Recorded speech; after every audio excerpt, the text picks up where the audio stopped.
PK in the universe, here to talk about Nintendo Selects.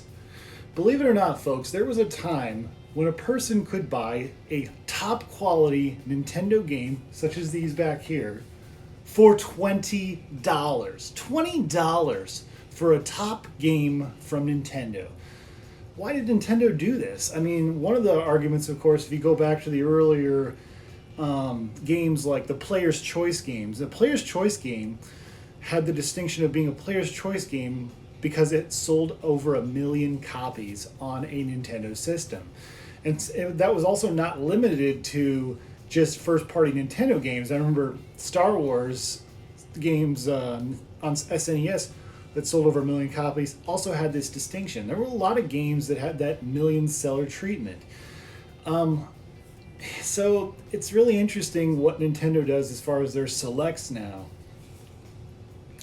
Since the Nintendo Switch came out, we have not seen any Nintendo Select games for the Nintendo Switch, in spite of the fact that this system has been around for 3.5 years. A game like Wind Waker HD up here is a Nintendo Selects game for the Wii U, and it sold 2 million copies. And Breath of the Wild on Nintendo Switch has sold 19 million copies. You would think logically that this would have gotten the Nintendo Selects treatment because it sold so many. Mario Kart 8, interestingly enough, never got the Nintendo Selects treatment on Wii U, and it was their top-selling game.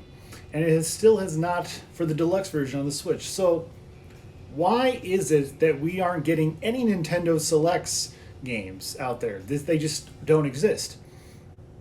What if I told you we are getting Nintendo Selects and that we have been getting them all along? Every so often, Nintendo does some type of sale on their eShop where they lower the price of certain first-party Nintendo games to like $41, typically.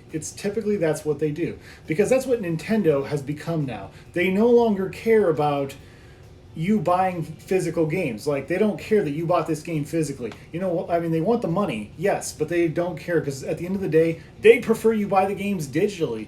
And because of it's so convenient to not have to put a cartridge in, and memory on an SD card is so cheap, it has gotten a lot of people to be more comfortable buying games digitally. So Nintendo's like, we keep selling and selling and selling, so naturally, and sales haven't slowed down, obviously, and all they have to do is lower the price of it digitally, and people will buy that digital version. So, in a way, Nintendo is doing Nintendo Selects, but it's not the Nintendo Selects of yesteryear or the Player's Choice games.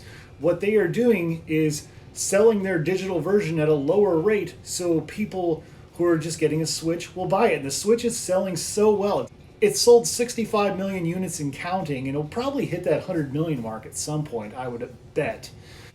But at the end of the day, the Switch is a popular selling console and does many things well, like portability and so many other things.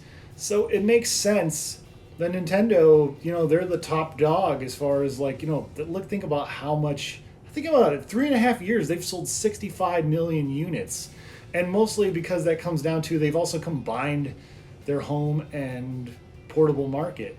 So, so why we aren't seeing Nintendo Selects? Because Nintendo is incredibly successful.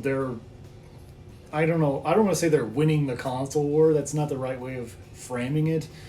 But they're doing so well, and they just keep raking in money. I mean, literally, the sales have not slowed down on these games digitally. So why in the world would they decide, if they were floundering and just not moving units and just kept needing to make extra money, it would make sense that they'd put more Player's Choice or Nintendo Select type things where they're, doing $20 games.